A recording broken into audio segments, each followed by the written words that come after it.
Subscribe now and press the bell icon. Never miss an update. Hello and welcome to my YouTube channel Maths with Magician अभी। आज का हमारा जो topic है वो class 12th math NCERT chapter second inverse trigonometric function. देखिए, अगर exam में मार्क्स वाइज देखें तो ये बहुत ज़्यादा नंबर का टॉपिक नहीं है, बहुत ज़्यादा नंबर नहीं देता है। मुश्किल पे ये मानिए आप 4 to 6 नंबर का वेटेज है इसका। तो मार्क वाइज इसका ज़्यादा इम्पोर्टेंस आप कह सकते हैं कि नहीं है, लेकिन इसका इम्पोर्टेंस जो है वो कहाँ है? इसका इम्पोर्टेंस हमारे आगे की पूरी स्टडी के ऊपर है। ठीक है, अगर आपको ट्रिग्नोमेट्रिक नहीं आते फंक्शन, उसके इनवर्स नहीं आते, जो आपने 11th में पढ़ा था ट्रिग्नोमेट्रिक फंक्शन, उसी का इनवर्स यहाँ पे है इनवर्स ट्रिग्नोमेट्रिक फंक्शन। तो अगर आपको ये फंक्शंस ट्रिग्नोमेट्रिक फंक्शंस के बारे में नहीं आता है तो आप कैलकुलस में जब डिफरेंशिएशन, इंटीग्रेशन, कंटिन्यूटी, डिफरेंशिएबिलिटी, यहाँ इन चैप्टर्स में जब आप पहुँचेंगे तो आपको बहुत ज़्यादा प्रॉब्लम फेस करनी होगी, क्योंकि वहाँ पर लॉट्स ऑफ क्वेश्चंस ऐसे हैं जहाँ पर इनवर्स ट्रिग्नोमेट्रिक फंक्शन और ट्रिग्नोमेट्रिक फंक्शंस आपको मिलेंगे और आपको वहाँ पर उनको सॉल्व करने में प्रॉब्लम हो सकती है if you are not studying about trigonometric function. Clear? तो चलिए चलते हैं, देखते हैं अपना इनवर्स ट्रिग्नोमेट्रिक फंक्शन क्या है।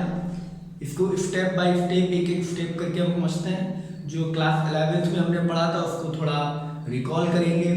ठीक है, क्या पढ़ा था हमने ट्रिग्नोमेट्रिक फंक्शन के बारे में? तो क्लास 11th में जब आप लोगों ने ट्रिग्नोमेट्रिक फंक्शंस के बारे में पढ़ा होगा तो आपने यूनिटी सर्कल पढ़े होंगे, यूनिट सर्कल पढ़ा होगा। ठीक है, आपने फिर उनके रेशियोज पढ़े होंगे, टी रेशियोज, उनकी आइडेंटिटी पढ़ी होंगी, है ना। आपने उनके जो टी रेशियोज हैं, ट्रिग्नोमेट्रिक रेशियोज हैं, उनके ग्राफ पढ़े होंगे, उनकी डोमेन्स और रेंज पढ़ी होगी। ठीक है, तो अगर हम बात करें इनवर्स ट्रिग्नोमेट्रिक फंक्शन की तो सबसे पहले हम इसकी बात करेंगे कि फंक्शन क्या होता है। जैसा कि आप लोग जानते हैं फर्स्ट चैप्टर में सबसे पहले आपको रिलेशन इन फंक्शन ही मिला। आपने वहाँ पर टाइप्स ऑफ फंक्शन पढ़े, modulus function, identity function, polynomial function, one one, many one, onto function, into, bijective, surjective, ये सब चीज़ें आपने पढ़ी हैं। क्लास 11th में भी आपने फंक्शंस के बारे में पढ़ा हुआ है। वहाँ पर आपने मॉडुलस और टाइप्स ऑफ फंक्शन, ये modulus, polynomial, rational, greatest integer function, ये सारे फंक्शंस पढ़े थे। 12th में भी आपने इनको पढ़ा और 12th में इनके साथ साथ आपने onto, into, many one and one one function भी पढ़ा। तो फंक्शंस जब आपने पढ़ा तो सबसे पहली चीज और इम्पोर्टेंट चीज आपने देखी होगी फंक्शन कहते किसे हैं। अगर हम लोग बात करेंगे फंक्शन कहते किसे हैं तो मैंने आपको वीडियो में अपने फर्स्ट चैप्टर की वीडियोज में बताया है और आपको आई होप मालूम भी होगा कि फंक्शन क्या होता है। It's a special types of relation. It's a special types of relation. कैसा रिलेशन होता है स्पेशल टाइप? ये रिलेशन स्पेशल टाइप ऐसे है कि रिलेशन हमारा जैसे मैनी टू वन फंक्शन होता है। Clear? Many to one function का मतलब 1 2 लिखा हुआ है यहाँ पे और यहाँ पर कोई एलिमेंट 2 लिखा है, ये दोनों के दोनों इसी के साथ इमेज बनाते हैं। ठीक है, तो मैनी टू वन ये होता है मैनी टू वन, आपको अच्छे से पता होगा। क्लियर है? लेकिन अगर मैं कहूं 1 2 मैनी, दैट मीन्स यहां पर केवल एक एलिमेंट है और उसकी 2 इमेजेस है। तो हम जानते हैं कि ये फंक्शन एप्लीकेबल है। ये फाइन अगर वहां पर बन रहा है तो फंक्शन हो सकता है, यानी डोमेन्स के किन्हीं 2 डिस्टिंक्ट एलिमेंट की सेम इमेज हो सकती है, पर किसी एक एलिमेंट की 2 डिस्टिंक्ट इमेजेस नहीं हो सकती। या हम ऐसे कहते हैं कि किसी भी ऑर्डर्ड पेयर के फंक्शन में किन्हीं 2 ऑर्डर्ड पेयर के फर्स्ट एलिमेंट सेम नहीं हो सकते। This is a formula. यानी अगर आपने फंक्शंस का सेट बनाया है और उसमें दो ऑर्डर पेयर लिखे हुए 1,2 तो 1,3, तो ये रिलेशन नहीं होगा कि 1 की यहाँ पर 2 भी बनेगी और 1 की इमेज 3 भी बनेगी। तो आपको समझ में आया कि ये जो साइन है अगर बन रहा है आपकी मैपिंग में तो ये एप्लीकेबल नहीं है, ये साइन आपका एप्लीकेबल है। तो फंक्शन के बारे में आप अच्छे से समझिए और आपको अच्छे से आता भी होगा। मुझे पूरा विश्वास है इस बात पर कि आपको बहुत अच्छे से आता होगा कि फंक्शन क्या होता है। एक ऐसा रिलेशन होता है जिनके ऑर्डर पेयर के फर्स्ट एलिमेंट अगर सेम है तो उनके सेकेंड एलिमेंट अलग अलग नहीं हो सकते, यानी किसी एक एलिमेंट की दो इमेजेस नहीं हो सकती, तो वो फंक्शन नहीं होगा। चलिए इतना आप समझते होंगे। अब हम बात करते हैं, अगर फंक्शन के बारे में समझ लिया तो ट्रिग्नोमेट्री क्या होती है। तो ट्रिग्नोमेट्री के बारे में टी रेशियोज के बारे में आपने पढ़ा होगा। ट्रिग्नोमेट्री क्या होती है, टी रेशियोज पे पूरी ट्रिग्नोमेट्री चलती है टी रेशियो पे। टी रेशियो कौन कौन से होते हैं, टी रेशियोज होते हैं हमारे 3, sin x cos x, यानी ये x तो हम एंगल के लिए लगाते हैं, आप ऐसे लिख लीजिए sin cos tan cot sin theta cos theta लेंगे लगा दीजिए cot theta cosec theta and sec theta. किसी को भी ऊपर नीचे लिखिए कोई दिक्कत नहीं है। sin theta cos theta tan theta cot theta sec theta, this is the fixed trigonometric ratio, fixed T ratios. इन्हीं फिक्स टी रेशियो से मिलकर हमारी पूरी की पूरी ट्रिग्नोमेट्री बनती है। इसी में के साथ मिलकर इक्वेशंस बनती हैं, वो ट्रिग्नोमेट्रिक इक्वेशन कहलाती हैं। अगर इक्वेशन बन गई ट्रिग्नोमेट्रिक इक्वेशन, दैट मीन्स किसी 1 2 3 4 किसी को जोड़ दीजिए, स्क्वायर करके जोड़ दीजिए, घटा दीजिए, डिवाइड कर दीजिए, मल्टीप्लाई कर दीजिए, तो इक्वेशन बन जाती है। इक्वल साइन लिखा है, यहाँ लिखा है sin x plus cos x equal to tan x something, मान लीजिए ये सही नहीं है लेकिन ऐसा कुछ अगर बन जाता है तो हम कहते हैं ये ट्रिग्नोमेट्रिक क्या है, इक्वेशन। तो इन्हीं 6 रेशियो से मिलकर हमारी पूरी ट्रिग्नोमेट्री चलती है। तो ट्रिग्नोमेट्री से भी आप अच्छी तरीके से जानते हैं क्या होती है ट्रिग्नोमेट्री। इससे पहले हमारी बात आती है इनवर्स ऑफ, ठीक है। तो फंक्शन के बारे में बात कर ली, ट्रिग्नोमेट्री क्या होती है उसके बारे में बात कर ली, इनवर्स के बारे में बात करते हैं। अगर मेरा कोई भी ट्रिग्नोमेट्रिक इक्वेशन या ट्रिग्नोमेट्रिक टर्म्स फंक्शन है, क्लियर, यानी अब मेरे पास एक ट्रिग्नोमेट्रिक फंक्शन है तो वो इनवर्स कब होगा, वो ट्रिग्नोमेट्रिक फंक्शन इनवर्स कब होगा, नेक्स्ट ये बात आती है। तो हम ये चीज जानते हैं कि अगर कोई फंक्शन है, मान लीजिए f कोई फंक्शन है जो x to y चल रहा है, कोई फंक्शन है f जो x to y है, यानी x इसकी डोमेन है और y इसकी रेंज है, x to y एक फंक्शन चल रहा है। तो अगर ये फंक्शन, ये f फंक्शन, इफ इसको थोड़ा मैं रफ कर देता हूं, यहां पे लिख देता हूं, ठीक है, चलिए यहां पे लिख देता हूं। देखिए अगर कोई function f x to y चल रहा है और if f function is 1 1 and on to, that means the function is bijective। अगर फंक्शन बाइजेक्टिव है then there exists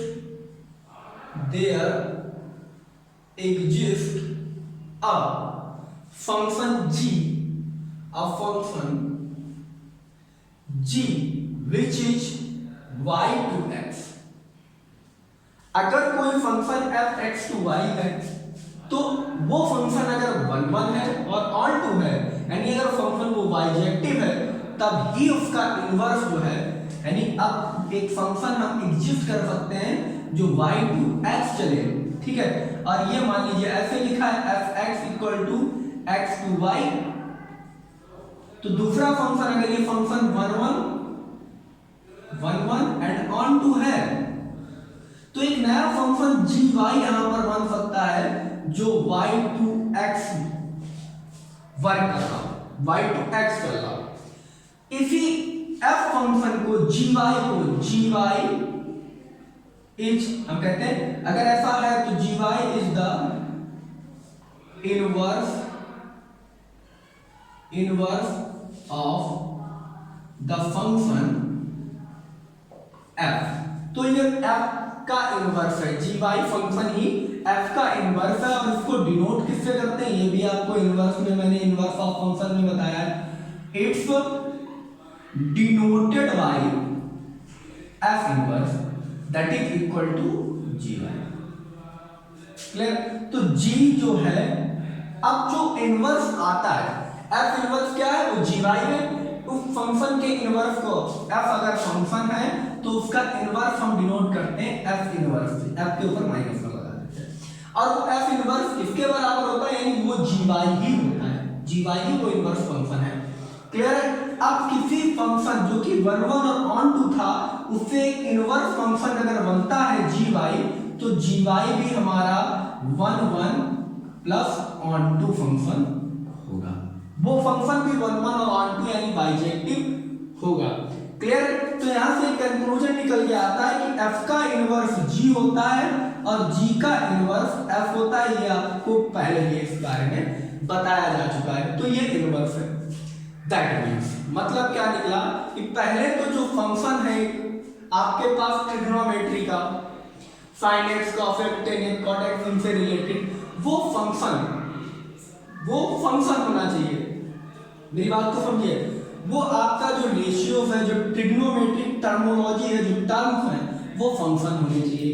वो फंक्शन कब होंगे, जब किन्हीं दो अलग अलग एलिमेंट की एक इमेज तो हो जाए, लेकिन किसी एक एलिमेंट की दो अलग अलग इमेजेस ना हो। यानी हम यहाँ पर x की कोई भी x के सेट से कोई भी वैल्यू रखें तो उसकी दो वैल्यू ना बन पाए। ठीक है? तो ऐसे फंक्शन को, ऐसे रिलेशन को हम फंक्शन बोल देंगे, तो हमारा ट्रिग्नोमेट्रिक फंक्शन बन जाएगा। अब उस ट्रिग्नोमेट्रिक फंक्शन अगर वो है, यानी वो एग्जिस्ट करता है, फंक्शन है, तो वो फंक्शन कैसा हो, 1 1 और ऑन टू। पहली चीज ट्रिग्नोमेट्रिक हो और उसके बाद वो फंक्शन की कंडीशन को फुलफिल करता हो। उसके बाद अगर वो फंक्शन 1 1 और ऑन टू है, यानी बाइजेक्टिव है, तो वहां पर एक नया फंक्शन g एग्जिस्ट करता है जो y टू x चलेगा, और इसी g फंक्शन को हम फंक्शन f का इनवर्स कहते हैं और उसको f इनवर्स से डिनोट करते हैं। आई होप इतना आपको समझ में आया होगा। इसके बाद मैं आपको इन फंक्शंस के ग्राफ दिखाऊंगा और उसके बाद बताऊंगा कि ये फंक्शन जो sin x, थीटा की जगह कुछ भी ले लीजिए x है, तो sin x के ग्राफ के अकॉर्डिंग आपको बताने की कोशिश करूंगा कि ये ट्रिग्नोमेट्रिक जो टर्म है, ये फंक्शन कैसे बन सकते हैं। क्यों? क्योंकि डायरेक्ट इनको हम फंक्शन नहीं कह सकते। क्यों नहीं कह सकते? डायरेक्ट फंक्शन इसलिए नहीं कह सकते कि हमारे पास sin x की जो टेबल्स है, क्योंकि टेबुलर फॉर्म में टेबुलर वैल्यू देती है, टेबलिंग वैल्यू देती है, तो बहुत सी ऐसी प्लेसेस हैं जहां पर ये सेम वैल्यू हमको देती है। क्लियर है? सेम वैल्यू हमको यहाँ गिवन करती है। तो ये डायरेक्ट हमारे कॉमन डोमेन पर, जो हमारी नॉर्मल डोमेन्स हैं, उस पर तो ये 1 1 नहीं होंगी, लेकिन कहाँ पर होगी इसके बारे में हम बात करेंगे। पहले इसका ग्राफ बनाते हैं, क्योंकि मेरी ड्राइंग थोड़ी कमजोर है तो इसको रफ करना पड़ेगा। एक अच्छा सा पहले टैग लेके ड्राइंग करनी पड़ेगी, ग्राफ आपको, उसके बाद मैं उसके बारे में आपको बताऊंगा। So pause the video and note it down. चलिए बेटा देखते हैं, हमने ग्राफ आपके लिए बना दिया है। ये y = sin x है, this is the y = sin inverse है। तो पहले बात करते हैं, जो आपने क्लास 11th में y = sin x ग्राफ पढ़ा भी होगा और इसके बारे में आपके टीचर्स ने आपको बताया भी होगा और आप जानते भी होंगे कि जो sin x होता है, वो sin x की अगर डोमेन की बात करें तो sin x फंक्शन नॉर्मल जो उसकी जो है सेट, वो real number two real number होता है। ठीक है? ये इसकी जो है सेल्स बिना रिस्ट्रिक्टेड, विदाउट रिस्ट्रिक्टेड इसकी डोमेन्स और कोडोमेन्स, यानी sin x को रियल नंबर दिए जाते हैं, x की वैल्यू हम ये रियल नंबर रखते हैं, sin 0 की वैल्यू 0। अब फिर हम sin की कोई भी वैल्यू रखें, यहाँ पर ये रखें तो हमें ये वैल्यू मिलेगी। ये क्या दिखा रहे हैं, ये हमें sin की वैल्यू दिखाएंगे। ठीक है? ये हमें साइन की वैल्यू दिखाएंगे और हर साइन की वैल्यू के लिए मेरे पास यहाँ वाई की वैल्यू आएगी। क्लियर? तो रियल नंबर, अब बात कुछ बच्चे ये पूछेंगे सर आप ये रियल नंबर क्यों रख रहे हैं जबकि ये है तो पाई बाय 2 3 पाई बाय 2। तो बेटा आपको भी क्लास में बताया गया होगा कि जो भी डिग्री होती है, डिग्री मेजर होते हैं एज ए रेडियन जब डिग्री को मेजर किया जाता है तो उसको as a real number treat किया जाता है, as a real number treat किया जाता है। यानी real number and the radian are not a different thing, इनको एक ही सेम वे में किया जाता है। जैसे यूनिटी सर्कल में आपने पढ़ा होगा ये इतना बनता है पाई, वैल्यू होती है 3.14 और इसकी भी वैल्यू 3.14 और ये रियल नंबर में भी जब नंबर लाइन पे बनेगी तो ये भी पूरी वैल्यू बनती है 3.14, यानी 3 के करीब पूरी बन जाती है। तो नंबर्स को एज ए रियल नंबर्स, हमारी रेडियन को एज ए रियल नंबर भी ट्रीट किया जाता है। तो ये जो नंबर्स हैं ये एक्चुअली जो pi by 2, 90, 180 and something else ये सारे रियल नंबर ही हैं। क्लियर है? क्योंकि सारे रियल नंबर हैं उनको एज ए रियल नंबर हम ट्रीट करेंगे। तो real number two real number. अब देखिए जब हम ग्राफ में देखते हैं तो लूपिंग देखते हैं कि पॉजिटिव में जो y की वैल्यू जाती है वो मैक्सिमम 1 तक जाती है, ठीक है।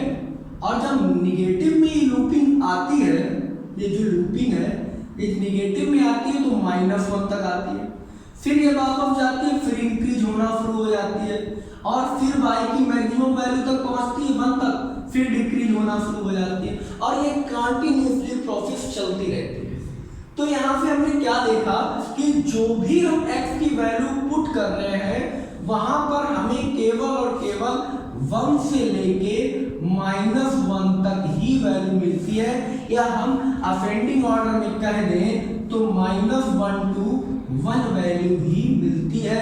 आप कोई भी नंबर यहाँ पे रखिए, चाहे वो पॉजिटिव रेडियन डिग्री में रखिए चाहे रियल नंबर को निगेटिव में रखिए, आपको मैक्सिमम वैल्यू 1 और सबसे कम वैल्यू -1 ही मिलेगी। तो क्या किया मैथमेटिशियन ने कि ये फंक्शन जो था वो ना तो 1 1 बन रहा था, ना तो ये 1 1 बन रहा था। 1 1 क्यों नहीं बन रहा था?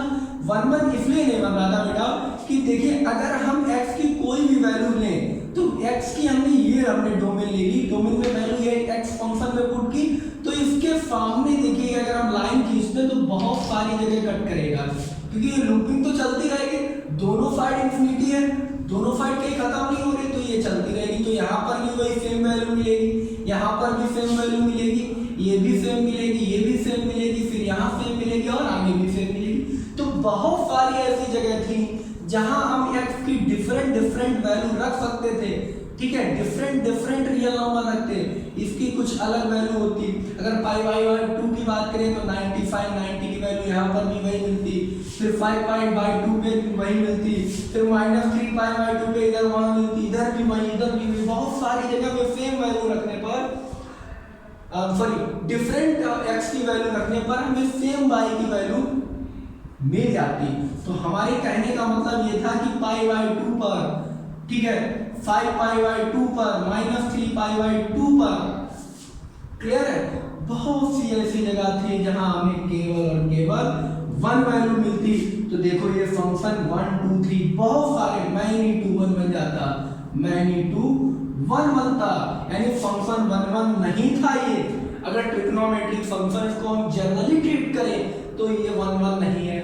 फिर अगर हम बात करें ऑन टू की तो यहाँ पर ये रियल नंबर का सेट है, लेकिन यहाँ वैल्यू हमें -1 to 1 के बीच में ही केवल मिल रही है। तो क्या -2 -3 4 5 6 इन सबकी प्री इमेजेस कहाँ पर होंगी? यानी ये सारे के सारे किसको अपनी किस एलिमेंट की इमेज होंगे? -2 किसी की इमेज नहीं होगा, 4 किसी की इमेज नहीं होगा। तो यानी बहुत सारे एलिमेंट ऐसे हैं फिट कोडोमेन के सेट में। अगर ये रियल नंबर को लेते हैं सेट के तो बहुत सारे एलिमेंट छूट जाते हैं, तो ये ऑन टू भी नहीं होता। तो फिर आगे मैथमेटिशियन ने क्या किया कि इस पर रिस्ट्रिक्शन लगाया, एक रिस्ट्रिक्शन लगाया, एक प्रतिबंध लगाया कि जो इसकी रेंज है उसको हम रिस्ट्रिक्टेड कर देते हैं। यानी यहाँ पे हमें पता चला कि जो हमारे पास वैल्यू मिल रही है वो कुछ भी रियल नंबर हम रखें लेकिन मिल रही है -1 to 1, दोनों क्लोज इंटरवल, क्योंकि दोनों के दोनों इंक्लूडेड है। क्लियर है? तो यहाँ पे आपको पता चला था कि रियल नंबर रखने पर आपको क्या मिलती है -1 to 1। अब फंक्शन हो गया ऑन टू, लेकिन 1 अभी भी नहीं था, फंक्शन 1 अभी भी नहीं था, ऑन टू हो गया रिस्ट्रिक्शन लगाने से। फिर क्या किया मैथमेटिशियन ने, फिर आपने क्लास 11th में पढ़ा होगा, फिर मैथमेटिशियन ने कहा कि ये 1 नहीं बन रहा है तो इस पे एक ऐसा काम किया जाए कि इसको 1 बनाने के लिए इसके एक और रिस्ट्रिक्शन लगाई जाए कि इसके किसी एक लूप की बात की जाए, किसी एक इंटरवल की बात की जाए। क्लियर है? तो उन्होंने कहा कि हम sin x के इंटरवल की बात करेंगे माइनस के π/2 से, दोनों इंक्लूडेड है, π/2 तक का, यहां से लेके और यहां तक की लूप का बात करेंगे। इसको हम स्पैन बोल देते हैं, तो स्पैन नहीं है, और इसको रिस्ट्रिक्टेड कर दिया और वैल्यू हमें मिलने लगी -1 to 1। अब हमारा फंक्शन देखिए, यहां से यहां तक अगर इस इतने स्पैन की बात करें तो हम x की वैल्यू कुछ रखेंगे और हमें एक डिस्टिंक्ट वैल्यू मिलेगी, हमेशा अलग वैल्यू मिलेगी, ठीक है। और फिर ये वापस इसके बाद होता है, लेकिन हमने इतने को तो हटा ही दिया, केवल और केवल इतने को ही रखा, बाकी सबको हटा दिया, तो ये हमारी रिस्ट्रिक्शन हो गई। अब ये फंक्शन 1 भी हो गया और फंक्शन ऑन टू भी हो गया। तो ये किया हमने क्लास 11th में, और वहां पर एक चीज को और सीखा था कि ये जितनी भी ये ब्रांच हैं, जितने भी ये स्पेन हैं, जरूरी नहीं है कि आप यही सेंटर का स्पेन लें, आप ये भी ले सकते हैं, आप उसके बाद ये भी ले सकते हैं, आप इधर भी ले सकते हैं। लेकिन क्योंकि बहुत ज्यादा मैथमेटिशियन ऑल द वर्ड्स इसी को ट्रीट करते हैं तो इसका यूज ज्यादा है और हर जगह इसी को लिया जाता है, जरूरी नहीं आप किसी और भी स्पेन को ले सकते हैं। तो ये 1 और ऑन टू बन गया। इस ब्रांच को, ये जो एक पार्ट्स बन गया, इस पार्ट को कहते हैं प्रिंसिपल ब्रांच, इसको कहते हैं प्रिंसिपल ब्रांच। प्रिंसिपल वैल्यूज यहां पर मिलती है, प्रिंसिपल वैल्यू ब्रांच भी बोल देते हैं। तो this is the principal value branch. Clear है? प्रिंसिपल वैल्यू ब्रांच होगी, और आप चाहें तो इनकी प्रिंसिपल वैल्यू ब्रांच को बदल भी सकते हैं, और इनके अंदर इसकी जो वैल्यू है उन्हीं को हम लोग प्रिंसिपल वैल्यू बोलते हैं। यानी इसके अंदर जो वैल्यू आती है वो प्रिंसिपल वैल्यूज है अभी किस फंक्शन के लिए, y = 5x फंक्शन के लिए। तो अब y = 5x जो हमारा फंक्शन बना है वो क्या बना, 1 और ऑन टू वो बना sin x, लेकिन उसकी पहला सेट a क्या है, यानी इसकी डोमेन का सेट है -π/2 से π/2, और रेंज का सेट है मेरे पास -1 to 1, यानी कोडोमेन का सेट। अभी इंक्लूड होगी तो ये रेंजेस बन जाएंगी। क्लियर? तो ये हमारी डोमेन, ये रेंज बन जाएगी। अब ये फंक्शन 1 और ऑन टू दोनों हो गया, तो ये फंक्शन अब एग्जिस्ट कर रहा है। सो फंक्शन sin x की ही बात अभी केवल कर रहा हूं। सो फंक्शन इज बाइजेक्टिव, और इस function is bijective then it's invertible, क्योंकि हम ये चीज पढ़ चुके हैं। Then the function is invertible, और अगर फंक्शन इनवर्टिबल है तो इसी को हमने सीखा है कि बदल दें, क्योंकि g जो फंक्शन बनेगा वो कैसा हो जाएगा, ये a to b चल रहा है वो b to a चलने लगेगा, b to a, that means -1 to 1 और माइनस के π/2 से π/2। अब ये फंक्शन हमारा gy क्या कहलाएगा, इनवर्स ऑफ, ये कहलाएगा inverse of sine, inverse of sine x। अब देखिए y = फंक्शन था sin x, इनवर्स करेंगे तो इनवर्स कैसे बनता है, ये sin y हो जाएगा। ठीक है, तो इसको लिख देंगे sin inverse of y = x, यानी अभी तक आप x रख रहे थे डोमेन, जो कि x कहां से बिलोंग कर रहा था, a से, और आप y की वैल्यू फाइंड आउट कर रहे थे, which is y belongs to B set. अब ये अपोजिट हो गया, ए के एलिमेंट बन गए डोमेन थे और बी के एलिमेंट रेंज थे, अब अपोजिट हो गया। अब अपोजिट होने से क्या हुआ, ये अब आप y की वैल्यू रखेंगे, x की वैल्यू मिलेगी। y की वैल्यू का मतलब y जिस सेट से बिलोंग कर रहा है यानी सेट b के एलिमेंट रखेंगे और आप x से बिलोंग करने वाले सेट यानी a की वैल्यू आपको x की वैल्यू मिलेगी। तो this is the inverse function. अगर आप fx equal to sin x लिखते हैं तो f of inverse of y equal to sin inverse of x लिखेंगे। This is the inverse x। अब इसी इनवर्स x का मैंने दूसरा ग्राफ बनाया हुआ है। यहाँ पे क्या हुआ कि जो भी ये x था वो y हो गया और जो y था यानी इसकी मिरर इमेज को हमने ऐसे पकड़ के ऐसे कर दिया। इससे फर्क क्या हुआ कि रेंज जो हमारी x की वैल्यू थी ये रियल नंबर वो अब देखिए y के ग्राफ पे है, ठीक है, y पे है और जो y पे वैल्यू थी 1 और -1 वो x पे आ गई। क्लियर है? तो ये फंक्शन बदल गया, ये आपकी एनसीईआरटी बुक में भी बना हुआ है, आप देख लीजिएगा। फंक्शन बदल गया, ये फंक्शन था, ये x की वैल्यू जो थी π/2 3π/2 जिसको as a real number treat कर रहे थे वो बदल के अब y की वैल्यू हो गई और जो y की वैल्यू 1 तो -1 थी वो x की वैल्यू हो गई। तो ये फंक्शन पूरा का पूरा बदल गया, इनवर्स हो गया। इनवर्स करने के लिए हमें इसको मैनी वन इनटू से 1 1 ऑन टू करना पड़ा। तो कोई भी फंक्शन जितने भी ट्रिग्नोमेट्रिक फंक्शन है, sin के बाद cos है, tan है, cot है, sec है, cosec है, सारे के सारे फंक्शंस 1 1 नहीं है, ऑन टू नहीं है। उसको हमने क्लास 11th में 1 1 ऑन टू बनाना सीखा, उसकी डोमेन और रेंज हमने लिखी, पढ़ी क्या होती है रेंज और उसकी क्या होती है उसकी डोमेन सारे फंक्शन की, और उसके बाद अब हम उनको बनाएंगे इनवर्स। एक को हमने आपको रिकॉल करके बता दिया। अब मैं सारे फंक्शन की डायरेक्ट क्या लिखूंगा, डोमेन्स और रेंज, और अब उनका इनवर्स बनाऊंगा और इनवर्स उनके फिगर आपके सामने बना के प्रेजेंट करूंगा और आपको समझ में आएगा। इतना अगर आपको समझ में आया तो वीडियो को लाइक करिए, चैनल को सब्सक्राइब करना ना भूलिए, प्लीज चैनल को सब्सक्राइब करिए और अपने दोस्तों के साथ शेयर करते रहिए। अगर वीडियो आपको थोड़ा सा भी अच्छा लगा और थोड़ा भी आपके लिए ये जो है नॉलेजेबल साबित होता है तो ये मेरे लिए बहुत अच्छी बात है। अगर इसमें से एक भी क्वेश्चन आपकी बोर्ड एग्जाम में आ जाता है और आप उसको कर देते हैं मुझसे सीखकर, तो इस मेरे लिए इससे अच्छा कोई भी गिफ्ट नहीं होगा। So pause the video and note it down. मैंने ट्रिग्नोमेट्रिक फंक्शन सारे लिख दिए हैं। साइन के बारे में आपको बहुत सारी बातें बता चुका हूँ। तो साइन एक्चुअली फंक्शन r/r होता है, लेकिन r रिस्ट्रिक्ट करने के बाद वो क्योंकि उनको दिख जाता है कि जो वैल्यू मिलती है वो -1 to 1 मिलती है, मैंने आपको बताया।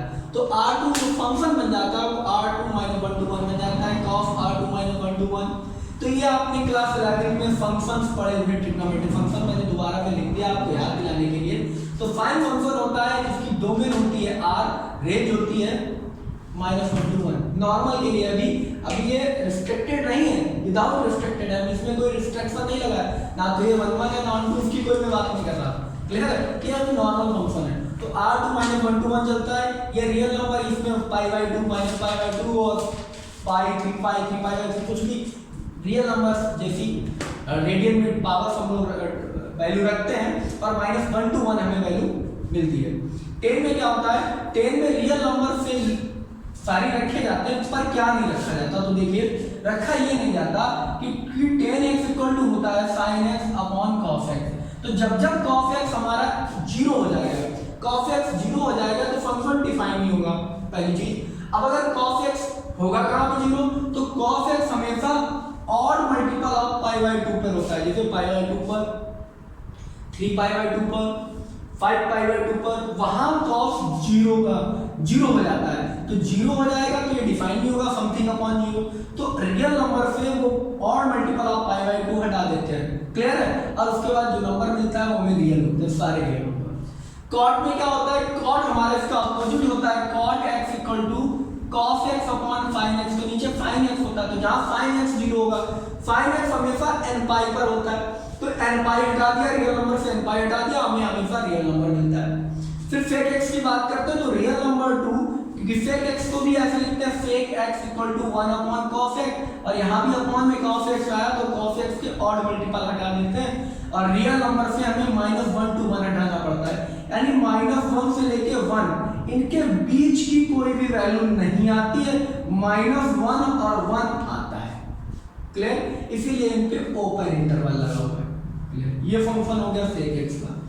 अब cos x में अपॉन में साइन आता है, क्योंकि cos x इक्वल टू होता है 1 अपॉन sin x, तो साइन कहां पर होता है 0 एंड पाई पर, तो हटा दिया।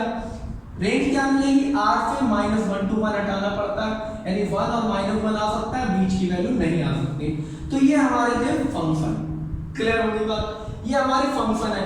अब इसी को हम लोग जैसे एक को तो भी हम sin x को रिस्ट्रिक्टेड करके इसके ग्राफ के थ्रू मैंने इसको 1 on 2 करके दिखाया। तो जब इसको 1 on 2 करते हैं, यानी इसको एक बाइसेक्टिव फंक्शन बनाते हैं, तो ये sin x हमारा चेंज होके एक क्लोज इंटरवल -π/2 से π/2 के बीच इसको स्पेशल प्रिंसिपल ब्रांच दे देते हैं, जो स्पेशल इसका स्पेन होता है, यानी इस रियल नंबर को हम रिस्ट्रिक्टेड कर देते हैं, और अब हमें जो वैल्यू मिलती है वो -1 to 1 ही मिलती है, क्योंकि वो हमारी रेंज है। तो अब ये वैल्यू हम डिफरेंट डालते हैं, -π/2 से π/2, डिफरेंट वैल्यू डालने से हमें डिफरेंट वैल्यूज -1 to 1 के बीच में फाइंड आउट होती है। तो ये जो हमारा फंक्शन बनता है साइन का, ये 1 और on 2 बनता है, ये आपको पता हो गया। सेम इसी तरीके से हम cos, tan, cot, sec, cosec, इन ये जो फंक्शंस लिखे हैं इनको ग्राफ पे प्लॉट करेंगे, देखेंगे, फिर वहां से कंक्लूजन निकालेंगे कि इस पे क्या रिस्ट्रिक्शन लगनी चाहिए, फिर इस पे रिस्ट्रिक्शन लगाएंगे और इन सारे फंक्शन को 1 और on 2 बनाएंगे, जिससे ये फंक्शन इन्वर्टिबल हो सके और इन सबका हम इन्वर्स निकाल सकें। क्लियर है? अब यहां पर हमें एक चीज और बेटा पता चली, by the definition of inverse function, by the definition of inverse function कि अगर कोई function sine of sine inverse x लिखा है तो वो x मिलेगा। अगर कोई भी sign inverse of sine x लिखा हुआ है तो हमें वहां पर क्या मिलेगा, x मिलेगा। कब? जब हमारा x -1 से बड़ा या बराबर हो और 1 से छोटा या बराबर हो। और अगर हमारा sign inverse of sine x लिखा हुआ है तब भी x मिलेगा, लेकिन अब x क्या हो, -π/2 से छोटा यानी बड़ा या बराबर हो और π/2 से छोटा या बराबर। ऐसा क्यों? अब देखिए यहाँ पे लॉजिक क्या है। अभी जो हमने फंक्शन पढ़ा है वो है y = sin x, that is y हम लिखते हैं fx =। क्लियर है? ये फंक्शन ले लिया sin x का, ये हमारे 1 और on 2 फंक्शन है, इन्वर्टिबल फंक्शन है, इसकी ये डोमेन है, ठीक है, और ये इसकी रेंज है। ये डोमेन हो गई, ये रेंज हो गई। तो हमेशा साइन इनवर्स फंक्शन में क्या होता है, ये बदल जाता है, ये भी आपने सीखा है। अगर हम इसमें साइन इनवर्स x लिखें तो ये -1 to 1 और ये चला जाएगा -π/2 से π/2। अब यहाँ पर डोमेन ये है, तो साइन इनवर्स x की जगह पे हम क्या रखेंगे, डोमेन रखेंगे x की वैल्यू। अब आपने साइन इनवर्स x, अब देखिए ये फंक्शन था साइन x = y। अब अगर हम इसको बदल दें, फंक्शन लिख दें साइन x साइन y, तो ये हो जाएगा x। क्लियर है? तो अब अगर हम इसको लिखना चाहें साइन इनवर्स ऑफ x, तो ये हो जाएगा साइन इनवर्स ऑफ x, तो y हो जाएगा। अब sine inverse x of y यहां रख दें तो ये बन जाएगा हमारा फंक्शन साइन y, और साइन y किसके बराबर आ जाएगा, बदलाव के कारण x के बराबर, क्योंकि ये रेंज और डोमेन्स का फर्क है, थोड़ा समझना है आपको। इनवर्स के लिए ये डोमेन है, तो ये वैल्यू आप अगर रखेंगे तो sine of sine inverse, sine inverse क्या बनेगा, साइन इनवर्स वो y फंक्शन है, साइन इनवर्स ऑफ x की साइन इनवर्स ऑफ, इसको अगर इनवर्स करें तो sine inverse of y = x, और फिर क्योंकि 1 on 2 है तो अपोजिट कर सकते हैं, बदल सकते हैं, तो sine inverse of x = y रख देंगे, तो साइन y हमें क्या देगा, x देगा। जैसे f इनवर्स = x और f inverse of x = y, इसी तरीके से। क्लियर? अब यहां पर तो डोमेन ये हो गई। अब अगर हमारे पास function sine inverse of sine x का कंपोजिशन है फंक्शन का, तो यहाँ x, अब साइन x कौन सी है, ये इसकी जीरो में नहीं है, तो x की वैल्यू हमेशा ये होनी चाहिए माइनस पाई बाई टू पे पाई बाई टू। यहाँ पर भी x मिलेगा, क्यों? क्योंकि sine x equal to y, और फाइन इनवर्स ऑफ बाई, अगर मैंने लिखा है y equal to sine x, तो फाइन x की जगह बाई रख देंगे, और अगर हम लिखें अब इसको sine inverse of y, inverse करने पे तो हमें x मिलेगा, तो ये sine inverse of y equal to x, that is. तो यहाँ से बात अपनी आपको क्लियर हो गई। So pause the video and put it down. We are going to start discuss cos x function. तो जब अगर हम cos x function की बात करें तो फाइन x आप पहुंच चुके हैं। cos x function की अगर हम बात करें तो रियल नंबर टू आपको -1 to 1 मिलता है। क्लियर? इतना तो मैंने अभी फंक्शन में आपको बताया और आपने सीखा, लेकिन ये मैंने आपके सामने ग्राफ बनाया। अब आप सोचिए, जब भी cos 0 होता है, cos ये 0 है ना, ये cos x y equal to cos x का है, x की वैल्यू अगर मैं 0 रखूं तो वैल्यू कितनी मिलती है? cos 0 equal to 1। और अगर मैं लिखूं cos pi by 2 that means 90, तो कितनी मिलती है? बीच में अगर आप वैल्यू रखें cos pi by 4, pi by 4 कितनी मिलती है आपको वैल्यू? 1/√2, यानी आपको यहां कहीं वैल्यू मिलती है। क्लियर? यानी ये वैल्यू आपने रखी और आपको यहां कहीं पे ये वैल्यू मिल गई, जो कुछ भी हो 1 से कम, 1/√2। समझने के लिए तो अब आपने यहां पर देखा क्या कि ये जो फंक्शन है ये क्या 1 है? तो देखिए cos 0 पे ये मिलेगा और आगे ऐसे चले जाइए, आपको ये जितने भी बनेंगे, ये जितने भी लूपिंग पे ये बनेंगे, जो भी यहाँ पर वैल्यू को टच करेगी, यानी 0, इसके बाद माइनस के 2 पाई, फिर समथिंग, फिर 2 पाई के बाद पाई यहाँ पे, फिर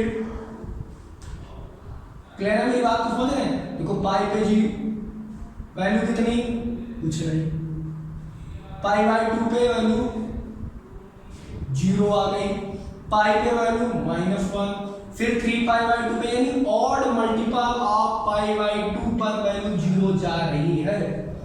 क्लियर है? और जो 1 मिल रही है वो हमें वैल्यू मिल रही है 0 पर, 2 पाई पर, 4 पाई पर, यानी पाई पर मिलेगी, इवन मल्टीपल ऑफ पाई। या हम कहीं पर इसकी बात करें, यानी ये जो पॉइंट है पाई x की जो ये वैल्यू है, तो आप देखें इसके सामने अगर हम x एक्सिस के पैरेलल लाइन खींचें तो ये लाइन बहुत जगह हमारे लूप को कट करेगी दोनों तरफ। और इसका मतलब क्या निकलता है? इसका मतलब निकलता है ये लूप को जहां जहां पर भी कट कर रही है वहां ये लूप की अलग अलग वैल्यूज हैं, यानी x1, x2, x3 ये सब अलग अलग हैं, लेकिन जब हमें f of x1 equal to f of x2, f of x3 ये आपको इक्वल मिल रहे हैं।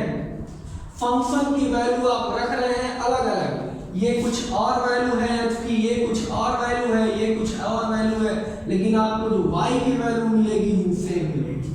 दैट मींस ये रियल नंबर पर फंक्शन मैग्नीट्यूड है, मैग्नीट्यूड 1 है, दैट मींस 1 1 नहीं है।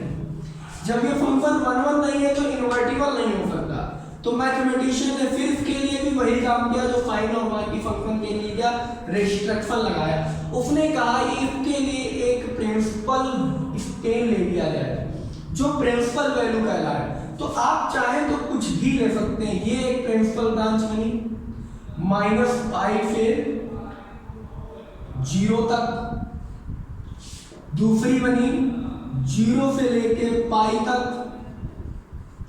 फिर तीसरी बनी पाई से लेके ये, फिर ये। क्लियर? आप ये समझिए ना, फिर पाई से लेके कहां तक ये गया? ये गया ये, ठीक है, 5 पाई बाई 2 तक ये गया। तो आप समझ रहे हैं ये इसके एक स्पेन की बात की।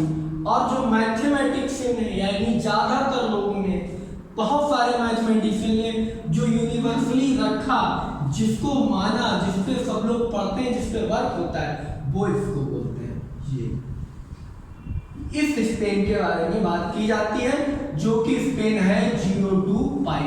अब अगर हम 0 to पाई स्पेन की बात करें यहां से लेके और ये यहां तक की बात करें तो फंक्शन देखिए, आप x की वैल्यू ये रखिए, y की वैल्यू ये मिलेगी, ये रखिए ये मिलेगी, या यहाँ ये मिलेगी, x की वैल्यू ये y की वैल्यू, ये y की वैल्यू, ये y की, यानी हर अलग अलग वैल्यू पर आपको एक अलग वैल्यू मिलेगी y पर। x की कुछ डिस्टिंक्ट वैल्यू रखने पर आपको डिस्टिंक्ट वैल्यू ऑफ y मिलेगी। तो ये फंक्शन हमारा बन जाएगा ऑन टू, यानी जो कॉस फंक्शन अब बना, ये कॉस ऑफ x फंक्शन जो बना वो रिफ्रैक्शन के बाद बना 0 to पाई। आप चाहे तो -पाई टू 0 भी ले सकते हैं। ध्यान रखिए, कोई बच्चा बात नहीं पूछे ना सर क्या मैं ये स्पेन नहीं ले सकता, ये नहीं ले सकता, कोई भी ले सकते हैं, वही आपका स्पेन प्रिंसिपल वैल्यू ब्रांच बनेगा। तो ये कंसीडर किया जाता है, ठीक है, मोस्ट ऑफ यही लिया जाता है। तो मैं भी यही रख रहा हूँ 0 to पाई, क्लियर है। और ये अब आपको वैल्यू क्या मिल रही है, वैल्यू आपको वही मिल रही है 1 से लेके -1 तक। देखिए इस स्पेन की मैक्सिमम वैल्यू 1 है और मिनिमम वैल्यू -1 इस स्पेन की, तो आपको मैक्सिमम मिनिमम -1 और मैक्सिमम 1। अब ये आपका फंक्शन हो गया 1 to 1 प्लस ऑन टू और इक्वल टू, दैट मीन्स इसी को कहते हैं बाइजेक्टिव। और जब हमारा फंक्शन बाइजेक्टिव होता है then we are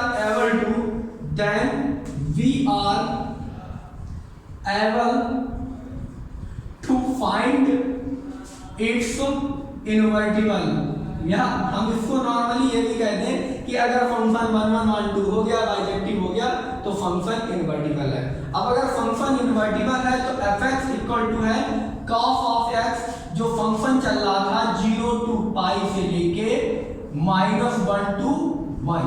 अब अगर फंक्शन ये इन्वर्टिबल है तो फंक्शन ये a to b अगर माने, क्लियर, इस डोमेन से इस रेंज की तरफ चल रहा था, तो अब एक gx फंक्शन दूसरा हम डिफाइन कर सकते हैं cos इनवर्स x, जो अब चलेगा -1 to 1 से लेके 0 to पाई तक। और इस फंक्शन का ग्राफ मैंने यहाँ पे बनाया हुआ है, ये x हो गया और ये हो गया y। अब देखिए जो वैल्यू y पे थी 1 से -1 वो x पे आ गई, और जो रियल वैल्यू आपकी रेडियन में थी y पर, x पर थी, वो y पर आ गई।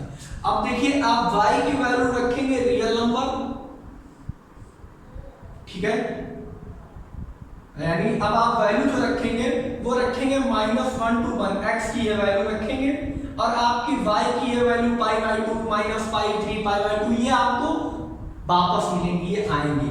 यानी आप लिखेंगे cos inverse of 1 equal to, तो आपको इसमें से इस प्रिंसिपल वैल्यू में से वैल्यू फाइंड आउट करनी होगी, यहाँ से वैल्यू आपको लेनी होगी, ये 0 से लेके पाई तक के स्पेन से, ठीक है, क्योंकि वैल्यू हमेशा प्रिंसिपल ब्रांच से ही निकाली जाती है।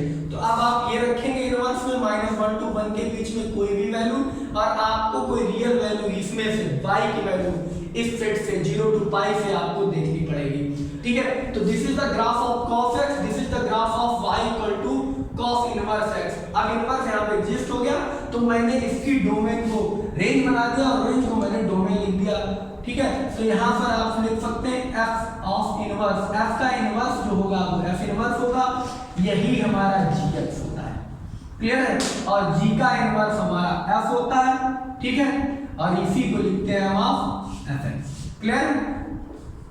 इतनी बात आपको समझ में आ गई।